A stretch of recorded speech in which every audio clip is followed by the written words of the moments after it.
പിന്നെ ഇവിടെ പല വണ്ടികളും കിടക്കുന്നുണ്ട്, എങ്കിൽ പോലും നമുക്ക് വണ്ടിയില്ല കേട്ടോ. നമ്മൾ ഇതുവരെ ലൈസൻസ് എടുത്തിട്ടില്ല. നമ്മളിപ്പോൾ നടരാജ്യമാണ്. സത്യം പറഞ്ഞു കഴിഞ്ഞാലൊരു ചെറിയൊരു എന്താ പറയുക, ഇത് കണ്ട ശോകാവസ്ഥയാണ്. ഇതാണിപ്പോൾ നമ്മുടെ വീടിൻ്റെ വഴി. ഇതിപ്പോൾ മൊത്തം ശോകാവസ്ഥ. റോട്ടിലൊരു വണ്ടിയില്ല, നമ്മൾ മാത്രമേ ഉള്ളൂ റോട്ടിൽ നടന്നിട്ട്. പ്രത്യേകിച്ച് നോമ്പ് സമയമായതുകൊണ്ട് ആരുമില്ല, കടകളൊക്കെ അടവാണ്. പിന്നെ നമ്മളിങ്ങനെ കുറച്ച് നേരം നടക്കും. ഞാൻ സാധാരണ മെയിൻ റോഡ് എത്താറായി, ഒരു വണ്ടി പോയി. ഇങ്ങനെ ഇടപെട്ട് മാത്രമേ വണ്ടി പോവുള്ളൂ. ഒരു ഏരിയ ഞാൻ പറഞ്ഞില്ല, നമ്മളൊരു വില്ലേജ്, കറക്റ്റ് ഒരു വില്ലേജാണ്. അത് അതേപോലെ ഉണ്ട് അസീമ. ഇനിയിപ്പോൾ നമുക്കൊരു അപ്പോയിൻമെൻറ്റ് കിട്ടിയിട്ടുണ്ട്. അപ്പോൾ അതിന് വേണ്ടി പോയിക്കൊണ്ടിരിക്കുകയാണ്. ഞാൻ പറഞ്ഞിരുന്നല്ലേ, മാർക്കറ്റിംഗ് സ്റ്റാഫായിട്ട് വർക്ക് ചെയ്യുന്നത് നമ്മൾ ഇൻറ്റീരിയറിൻ്റെ. അപ്പോൾ മെയിൻ റോഡ് എത്താറായി, ഒരു വണ്ടി പോയി. ഇങ്ങനെ ഇടപെട്ട് മാത്രമേ വണ്ടി പോവുള്ളൂ. ടാക്സിയിൽ കയറി, വേറെ വഴിയില്ല, കാരണം ചൂട് തുടങ്ങിയല്ലോ.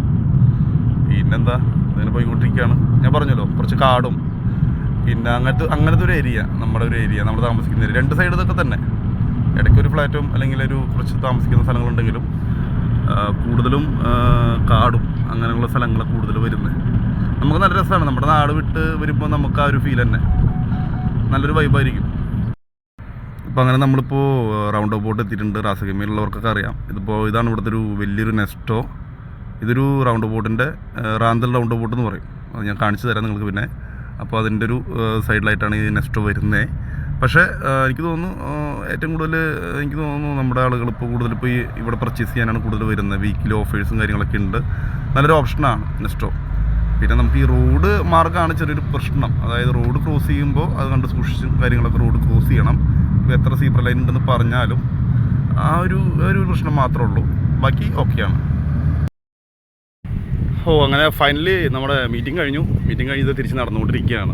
നടന്ന് നെക്സ്റ്റേക്കൊന്ന് പോകാമെന്ന് വിചാരിച്ചു. അപ്പോൾ ഒരു ചെറിയൊരു കച്ച വഴിക്ക് വരാണ്. ഇപ്പോൾ ഇവിടെ ഏരിയയും കൂടുതലും ഗാരേജും പിന്നെ കുറച്ച് അങ്ങനത്തെ ഒരു ഏരിയ. ഇപ്പോൾ ഇത് കൂടെ വരുവാണെങ്കിൽ നമുക്ക് റോഡ് ഇടമുറിഞ്ഞ് കിടക്കണ്ട, പിന്നെ അങ്ങനെ കുറേ പ്രശ്നങ്ങളൊന്നും വേണ്ട. അയ്യോ, നല്ല പ്രാവും കൂടാന്ന് തോന്നുന്നു. വിൽപ്പനയ്ക്ക് വെച്ചിട്ടുള്ളതാണ് ഇവിടെ. അങ്ങനെ നമ്മൾ നെക്സ്റ്റ് എത്തി കേട്ടോ. അപ്പോൾ നെക്സ്റ്റോയിൽ ഇപ്പോൾ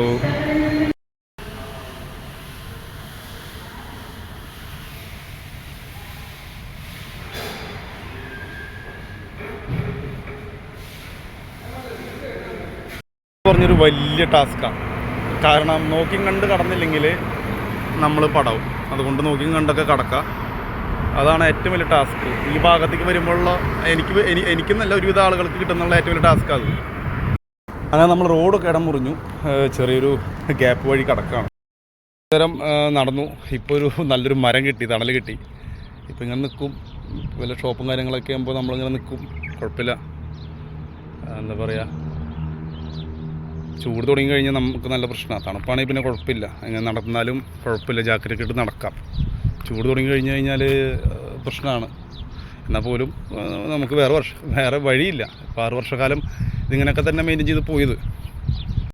അങ്ങനെ നമ്മൾ ഫൈനലി നടന്ന് എത്തി. നമ്മുടെ റോഡിൻ്റെ വഴി എത്തി. നമ്മൾ രാവിലെ ഇറങ്ങിയ ആ വഴി തന്നെ എത്തി. റോഡൊക്കെ ശോകാവസ്ഥയാണ്. ഞാൻ പറഞ്ഞില്ലേ, നോമ്പിൻ്റെ സമയമായതുകൊണ്ട് വൈകുന്നേരം, ഇനിയിപ്പോൾ നോമ്പ് സമയമാകുമ്പോൾ വൈകുന്നേരമാണ് കുറച്ചുകൂടി ആളുകളൊക്കെ ഇറങ്ങുക. കടകളായാലും ഈവൺ 1 മണി 2 മണി വരെയൊക്കെ നമുക്ക് അറബികളൊന്നും ലോക്കൽസ് രാത്രി പുലർച്ചെ 4 മണി 5 മണി വരെ സമയം വരെ ഉറങ്ങില്ല. ഫുഡും പരിപാടി കാര്യങ്ങളൊക്കെ ആയിട്ട് ഡെസേർട്ടിലൊക്കെ ആയിരിക്കും. നമ്മളിപ്പോൾ നടന്ന് ഇപ്പോൾ ഓരോരോ സ്ഥലത്തും ഇങ്ങനെ നിന്നാണ് വരുന്നത്. ഈ സമയമായതുകൊണ്ട് ടാക്സി ഒന്നും കിട്ടില്ല. പിന്നെ നമ്മൾ കുറച്ച് പൈസയൊക്കെ സേവ് ചെയ്യാൻ വേണ്ടിയിട്ട് നമ്മളിങ്ങനെ നടക്കും. ഓക്കെ, നമ്മളങ്ങനെ ലാസ്റ്റ് നമ്മുടെ ഫൈനൽ നമ്മുടെ വീടിൻ്റെ വഴി എത്തി. ഫുൾ വില്ലകളാണ്. നമ്മുടെ വീട് മാത്രമാണ് ഒരു സ്റ്റുഡിയോ കിട്ടിയത്. കുറച്ച് എമൗണ്ടൊക്കെ കുറവാണ്. ഇവിടെയൊക്കെ ദുബായിനൊക്കെ അപേക്ഷിച്ച് നോക്കുകയാണെങ്കിൽ റെൻ്റൊക്കെ വളരെ കുറവാണ്. എനിക്കിപ്പോൾ ഞങ്ങളിപ്പോൾ താമസിക്കുന്നത് ഇൻക്ലൂഡിങ് കറണ്ടും വെള്ളമൊക്കെ അടക്കം 1000 ദിർഹംസേ വരുന്നുള്ളൂ. പക്ഷെ കുഴപ്പമില്ല. അതുകൊണ്ട് നമുക്ക് കുറച്ച് പൈസ സേവ് ചെയ്യാനൊക്കെ പറ്റുന്നുണ്ട്. നല്ലൊരു ഏരിയ ആണ്. വൈകുന്നേരമൊക്കെ കൊച്ചു കുട്ടികളൊക്കെ കളിയും കാര്യങ്ങളൊക്കെ ഉണ്ടാവും. അതുകൊണ്ട് കുഴപ്പമില്ല. പിന്നെ നമ്മുടെ വീട്ടിലെ അവസ്ഥ ഞാൻ പറഞ്ഞല്ലോ, നമ്മളിപ്പോൾ റീസെൻ്റ്ലി മാരീഡാണ്. 1.5 ഇയർ ആയിട്ടുള്ളൂ. കുഞ്ഞുങ്ങളൊന്നും ആയിട്ടില്ല. വൈഫ് ഇവിടെ ഹോസ്പിറ്റൽ നേഴ്സാണ്. അങ്ങനെ പോകുന്നു. എന്താ കാണുന്ന കുഞ്ഞ് ബോക്സ് ഉണ്ടല്ലോ, അതാണ് നമ്മുടെ വീട്. അപ്പോൾ അങ്ങനെ നമ്മൾ വീട്ടിലെത്തി.